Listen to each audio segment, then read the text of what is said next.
After an epic come-from-behind victory over Ole Miss on last week, the Crimson Tide turned its attention to Kent State this weekend.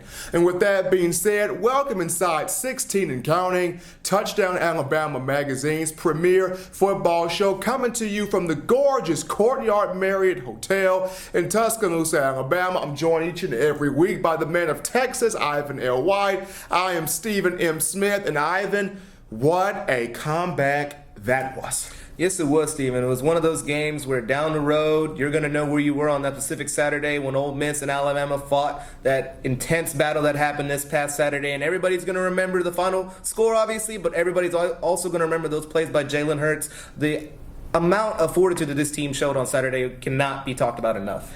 An impressive win for the Crimson Tide via come-from-behind victory. And though Nick Saban might not have been happy with the execution, for the most part, Alabama the 48-43 victory, and that's all that matters on Saban's end. Coach Saban and the Crimson Tide will face Kent State this weekend at Bryant-Denny Stadium.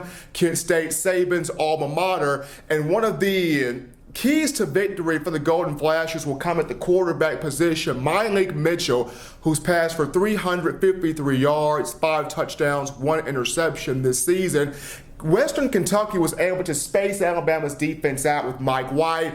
What does MYLIK Mitchell need to do with his arm and probably some with his legs this week against Alabama? Well, I think not only MYLIK, but the entire offense for Kent State as a whole needs to try and target on one player. We saw Ole Miss do it the previous week. They targeted Marlon Humphrey a lot last week, and he did get burned in that comeback. And we're going to see that a lot this week. They're going to try to attack one player, but I don't believe it's going to be as easy, especially for Marlon Humphrey. I believe he does come back and make a statement this week saying that he is still the caliber of player that we believe he is. I just believe that there's another player they're going to try to target, whether it be a Ronnie Harrison, or if they're trying to take a player out of the game, maybe triple or even double team a Reuben Foster to try to take him out of the defensive side of the ball. But I just believe that this is going to be a player that there's going to be one player that's going to be targeted by Kent State a lot. If we look at the defensive side of the football for the Flashers, this brings up point number 2, and it's defensive lineman Terrence Woe, who's got 8 tackles for loss and 5 sacks. He leads the team in both categories. Alabama struggled to run the football against Western Kentucky. It had some consistency issues against USC, first game of the season. What type of a push or what defense does Kent State have to play to limit the run game of Alabama this week? Well, to limit the Alabama run game, obviously it's been taking out the previous couple weeks, and last week it was steaming ahead. What they're going to need to do is not try to disguise, not try to overcomplicate the defense for themselves. Just go straight up man-to-man and see if you can just find one mismatch, as I said, on the defense, because the main concept between these two teams is that there's going to be a mismatch between the talent level between these two teams. And if you can find one player that you can try to find that mismatch, that opens the door for you and at least gives you a chance to stay into the game. Number 3 for Kent State, flipping back to the offensive side of the football, the tight end position, that man, Mr. Bryce FAULKNER, who's got 5 catches for 69 yards and 2 touchdowns, both of his scores coming in the red zone. Big body type of guy. Alabama struggled with Ole Miss's tight end Evan Ingram this past week. What does FAULKNER need to do to get open and for Kent State to target him? For him to get open, I think the main thing is to try to find the holes down the middle of the lane. We saw that last week with Evan Ingram, a player that if once he gets in the open field and finds that center crease of the offense in a man-to-man defense, all it takes is one move and he can become open, and I think that's going to happen again this week. I think the Crimson Tide, though, are going to run a little bit of man zone down the center of the field, try to have those linebackers, instead of blitzing and staying at home watching a Chad Kelly, a mobile quarterback, I think they're going to send them back and make them watch a tight end because they don't want to get beat over the middle again with the tight end as they've had over the previous years with the Hunter Henry type at Arkansas.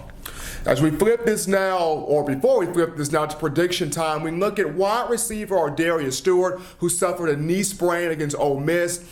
Nick Saban targeting 3 guys this week: Cam Sims, Robert Foster, Trayvon Diggs. Who has the biggest impact this week in replacement of Ardarius Stewart?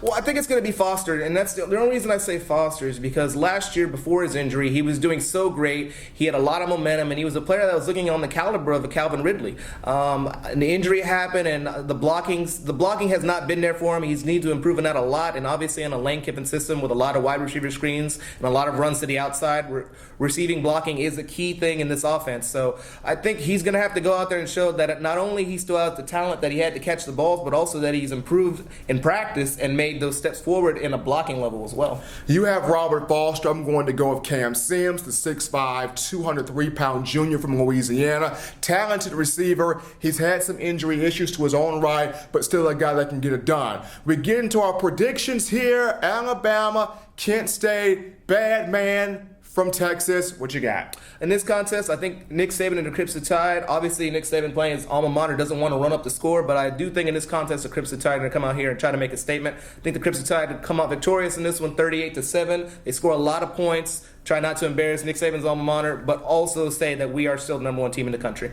Ivan, you got 38-7. I actually have 30-3 in favor of the Crimson Tide. Alabama, more consistency this week in the run game, in the pass game, and also on defense, and that's penalties this week for the Crimson Tide. Also, I have 30-3. Ivan White, 38-7. Well, folks, Alabama, Kent State this Saturday at Bryant-Denny Stadium.